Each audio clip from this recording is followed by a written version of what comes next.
and thanks for tuning in to the very first episode of KUGR News. I'm Jocelyn Keller. And I'm Anna Peterson. Coming up in this episode, we'll have reports on the changes in school lunches, an interview with new principal Kevin Wood, and a look at how students and staff are handling the record-breaking heat. Our lead story today is about the spring musical. MNW has a new vocal teacher, Mr. Aaron Fitzgerald, who has an exciting announcement about the 2014 spring musical. Here's Zach DeGagne with the story. Zach DeGagne with KUGR News, and by now you have probably heard that there's a new face in the fine arts department of the school. Aaron Fitzgerald went to high school at Pomeroy Palmer. After graduating, he went to college at both Iowa Central Community College and Buena Vista University. He then left and taught for a year at Moravia. Now he has replaced Reed Keller as the high school and junior high choir director. I talked to Mr. Fitzgerald, who revealed that the 2014 spring musical is Shrek. I'm really looking forward to the musical this spring. We're doing Shrek the Musical. It's a very grandiose musical, but it should be a good time, and the students seem to be looking forward to it, so that's a good thing. The musical is about the life of an ogre named Shrek. Many of you have seen the film. It ties pretty closely to the film.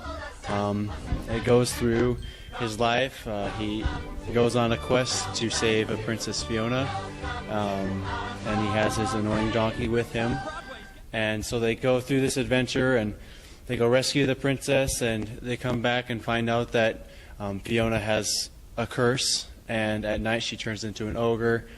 So that creates another sub-conflict within the musical, which is eventually resolved at the end, but I'm not going to give it all away. Well, that sounds like a lot of fun. Thanks, Zach. In 2011, the United States Food and Drug Administration changed the guidelines regarding school lunches. Those changes have had quite an impact on how schools across the country and right here at MNW prepare meals for students. Reporter Caitlin Thompson spoke with cook Linda Hall and local students to get the story.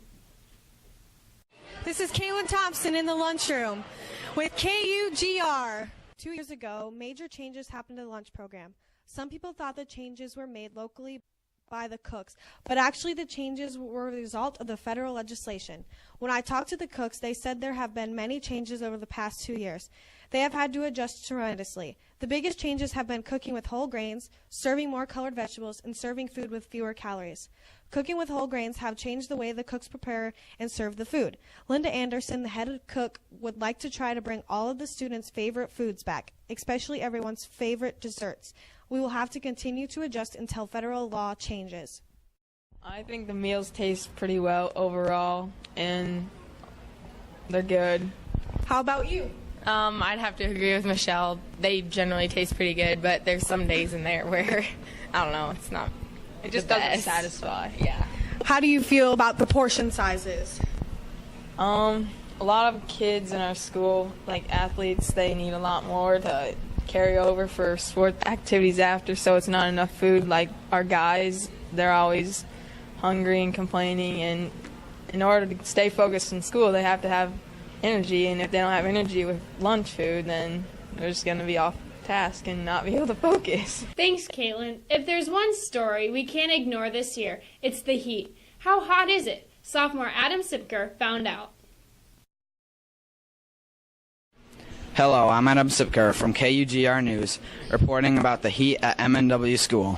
Let's ask some students about the heat situation. Here is Richard Hall, a senior at MNW High School.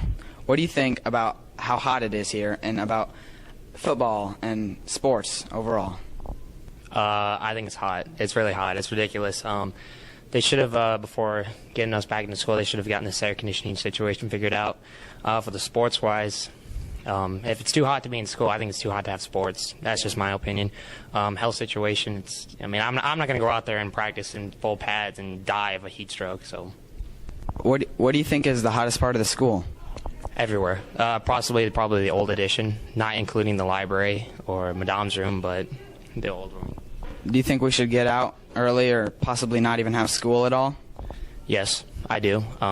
It gets to a certain point. It's hotter here in the building than it is outside. So there's a situation that I think it's a good time to get out. Thank you. You're welcome. This is Adam Sipker signing off from KUGR News. It's definitely been hot. I wonder if it'll get any cooler for the game tonight. I don't know, but someone who does know is Caitlin Thompson, who has our game time weather forecast. Thanks, ladies. I'm here at the football field, and as you can tell from the sun behind me, it's still hot and sunny. If you're headed out to the game tonight, you won't need a sweatshirt because of the National Weather Service forecast of Friday temperature of 91 degrees. So you can leave your stadium blankets and mittens at home as the Cougars take on Prairie Valley. You can also take advantage of beautiful temperatures this weekend and head out to the lake because we'll have a high of 93 on Saturday and a daytime high of 92 on Sunday. This hot, dry weather hasn't been good for the crops, but it's a great time to enjoy the extended summer. Back to you, ladies. I'm glad I don't have to wear a football uniform in this heat. Speaking of sports, the 2013 fall sports season is off and running. With the sports roundup, here's Heath Nimke. Hi, I'm Heath Nimke here, and I'm here with KUGR Sports. We have some interesting sports that went on this week. First of all, we have cross country.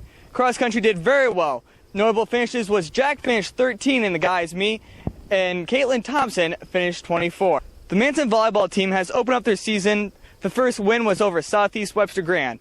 Last night they played the Humboldt Wildcats in a 3-2 loss. The volleyball team looks to have a great season and looks very fortunate this year. And now we move over to football. The first game was against Eagle Grove, and they played very well. The second game was against South Central Calhoun, the number 7 ranked team in 2A. The Manson Cougars looked very well and played very great. They ended winning 27-16. The next game is against Prairie Valley and Gowrie. That game should be very interesting and very good game to go see. I'm Heath Nimke, signing off with the sports. I'm Jocelyn Keller. And I'm Anna Peterson. Thank you for watching KUGR News. See you next week.